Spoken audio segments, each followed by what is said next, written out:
Hey, and welcome to the Science of Feel Internal. I'm Katie Gallagher. I'm a Lululemon employee and I'm getting my master's in nutrition and food science. This video is to provide you with current research on one of the world's most popular diets, intermittent fasting. Intermittent fasting has been marketed as a diet to promote better fat loss, less muscle loss, increased cardiovascular health, and better glucose control. This information is to allow you to make the best decision for yourself. Happy learning. Let's dive into the world of intermittent fasting. Fasting is refraining from eating. And when we think of fasting, we're usually referring to water-only fasts, where consuming water or even teas and minerals are okay, but not foods or drinks with calories or sweeteners. Fasting's been a part of religious cultures for thousands of years. So why is it gaining popularity now? Well, to be honest, it has a lot to do with the ability to just maintain this diet as opposed to other ones. It's a lifestyle change centered around when you're eating rather than what you're eating. And a lot of the times, that's where people get stuck. It takes a lot of effort to change the what, and oftentimes a little less effort to adjust the when. There's also a lot of ways to scale this diet up or down, ranging from a full commitment of 24-hour fast to maybe 12 to 16-hour fast. Intermittent fasting exists in the literature under two categories. There's alternate day fasting and time-restricted feeding. Alternate day fasting is where you eat one day and then you'll fast the next, and time-restricted feeding is when you fast for 16 to 20 hours and consume all your calories within a time-restricted window, usually around 4 to 8 hours.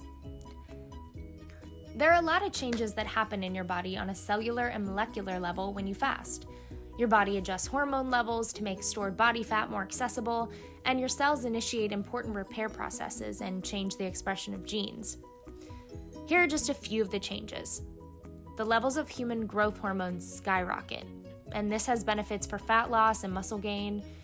Insulin sensitivity improves and levels of insulin drop dramatically. Lower insulin levels make stored body fat more accessible. Your cells then initiate a process called autophagy, which is basically your body's way of cleaning out old and damaged cells in order to create newer, healthier ones. Additionally, there are changes in the function of genes related to longevity and protection against disease. There have been many benefits to intermittent fasting shown through the research, although they've mainly been seen in animal studies. In one rat study, they saw better weight loss, improved cardiovascular health, neuroprotective effects, decreased cancer risk, and increased lifespan. And many of these effects were independent of caloric restriction alone. The why behind these positive effects are still being studied today. However, there is a theory that periodic food deprivation serves as a preconditioning stress, one that prepares our body for bigger stressors in the future. And stress isn't always a bad thing. With intermittent fasting and time-restricted feeding, cells are forced to cope with this lack of a relatively continuous glucose source and engage in a coordinated adaptive stress response that leads to increased expression of antioxidant defenses, DNA repair, protein quality control, mitochondrial biogenesis and autophagy, and downregulation of inflammation. In human studies, the benefits are also illuminated in research, although in more concentrated populations. Specifically, these two studies looked at the effects of intermittent fasting on obese adults following an alternate day fasting program for 8 to 10 weeks. The outcomes of this showed weight loss, reduced blood pressure, lower cholesterol, all great things. However, when the studies looked at a similar protocol in lean adults, they just showed weight maintenance. Specifically, this study by Sodders et al. Showed no differences in body weight between intermittent fasting and standard diet groups. If your focus is on weight loss, you've probably learned it's all about calories in versus calories out, or spent. And this would bring you to the classic weight loss method of continuous energy restriction. It's really just a fancy way of saying eating as you normally would, but eating fewer calories. The main issue with CER, or continuous energy restriction, is that a lot of people give up because it's not a sustainable option for them. A recent review by Reinders et al. Concluded that based on current literature, intermittent fasting does not produce greater weight loss than continuous energy restriction. However, adherence to weight loss interventions is the greatest predictor of weight loss success. So, essentially, whichever method works better for you in the long term, whichever one you can stick to, is the one you should follow. Your friend might swear by intermittent fasting, but it just doesn't work for you, and that's okay.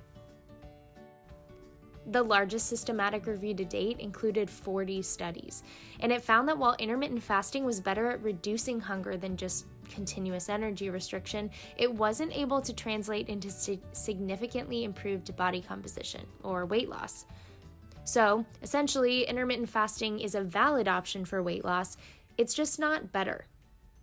If your focus is on lean body mass or making those gains, there might be a part of you that worries if your muscles will be negatively affected by all of this fasting.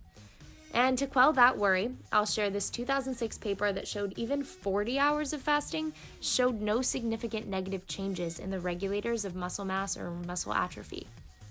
Another study showed that intermittent calorie restriction and daily calorie restriction were equally effective in decreasing body weight and fat mass, although intermittent calorie restriction may be more effective for the retention of lean mass. So if you want to get those gains and keep those gains, intermittent fasting might be for you. So what are the benefits? What are the pros? Well, intermittent fasting can be a great method to help you lose weight and abdominal fat without having to restrict calories. It can reduce your insulin resistance, lowering blood sugar and fasting insulin levels, which should protect against type 2 diabetes.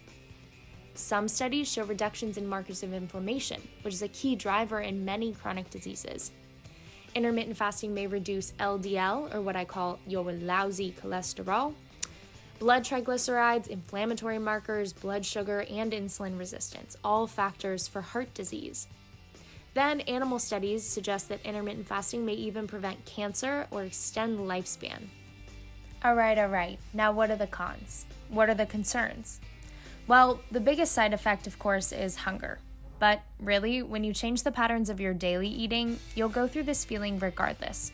We tend to get hungry when we're used to eating. So, while there may be an adjustment period for starting intermittent fasting, if you stick to just a regular eating pattern, it'll control hunger over time. Now, there is some evidence that intermittent fasting may not be suitable for women. For example, this study showed that it improved insulin sensitivity in men, but it worsened blood sugar control in women. Human studies on this topic are not yet published, but studies in rats found that intermittent fasting can make female rats emaciated, masculinized, infertile, and cause them to miss cycles. So, if you have issues with fertility or you're trying to conceive, maybe now isn't the time to give intermittent fasting a try. So, maybe now you're starting to consider whether or not you should try it. And there are two things to consider: the risk of doing it versus the risk of not doing it. Of course, if you have a pre-existing medical condition, always speak with your physician first.